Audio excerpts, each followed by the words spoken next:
Shooting is the moment of truth when hunting. Sure, sometimes it's easy, but often it's not. It's easy to make mistakes in those situations if you don't have a structure to help you practice and execute in the field. In this video, I'll share 7 steps to help you hit each time you pull the trigger in the field. It's a procedure I run through for each shot to help me stay clear of a whole bunch of pitfalls. The checks will help you stay focused and in control. And you can use them to structure the way you train and as a checklist when you're out hunting.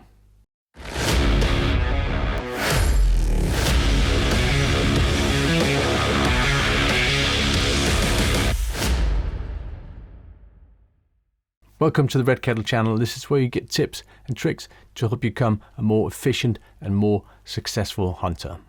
I don't know about you, but as much as I like the big and small adventures that hunting gives me, I hunt to harvest animals.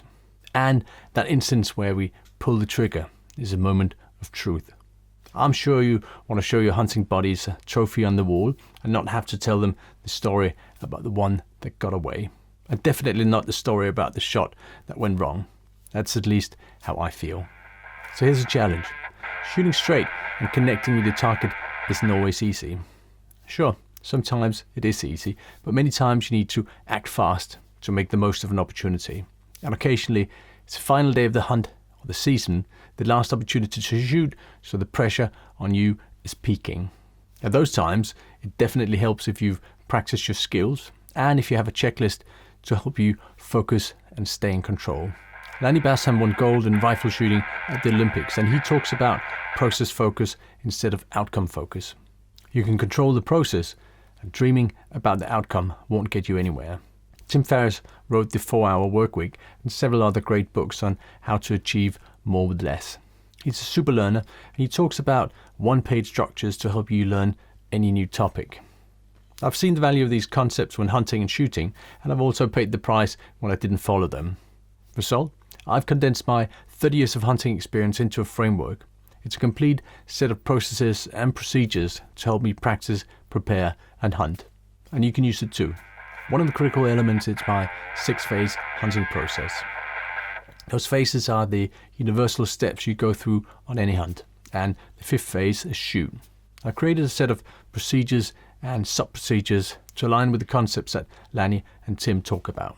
Let's review the top-level procedures for the shoot phase, so you can reap the benefits too. By the way, the step before shoot is the setup. It's where you lay the foundation, and I have another video on that phase, which I'll share later. So how do you complete the shoot phase?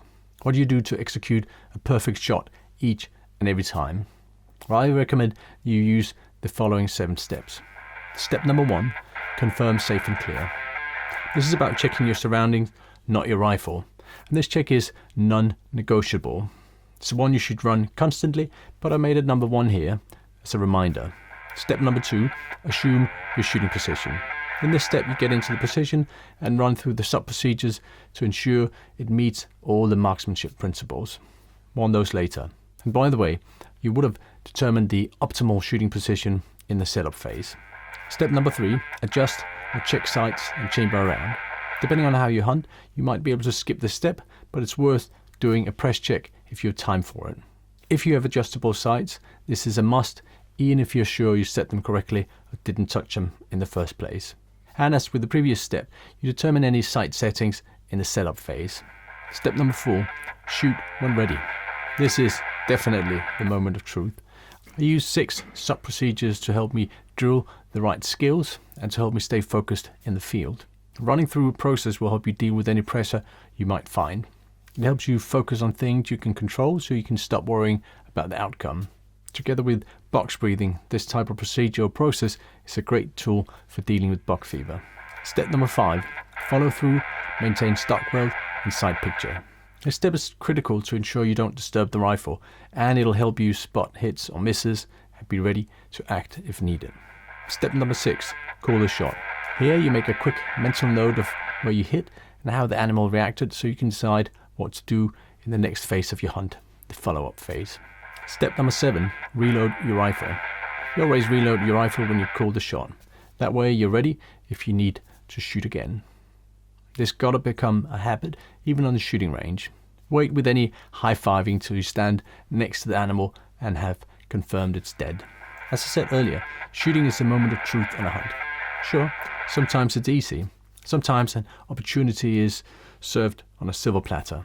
But don't train for the easy days. Train for the hard times if you want to set yourself up for success. The checks I've just shared will get you on your way. Use them as a structure when you practice and use them as a checklist in the field. I hope the 7 steps will help you become a better and more successful hunter. But I hope they'll help you harvest wild meat and put trophies on your wall. The checks work well as a starting point. I personally break them down into sub-procedures to help me hone in on the exact details. One set of sub-procedures is the marksmanship principles I mentioned earlier, or the checks I go through when I take the shot. Check out my website if you want a video that goes into more detail on the procedures and sub-procedures for the shoot phase, plus a downloadable checklist with all the procedures you can use as a field guide or at the range. No sign-up required. It's free and it's ready for you to watch and download. Click the link in the description.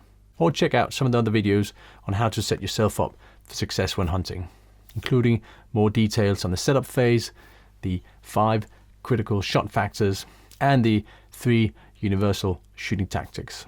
Thanks for watching.